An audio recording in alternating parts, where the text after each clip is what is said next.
કષ્ટભંજન દેવની, સ્વામિનારાયણ ભગવાનની, अपने माता पिताની, સનાતન ધર્મની. હવે આવેલ ભાઈઓને બધાને થેન્ક યુ બોલવાનું છે.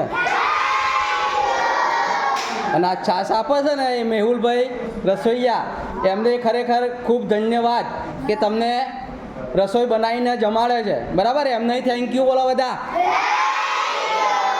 જય સ્વામિનારાયણ બોલો મેહુલભાઈને.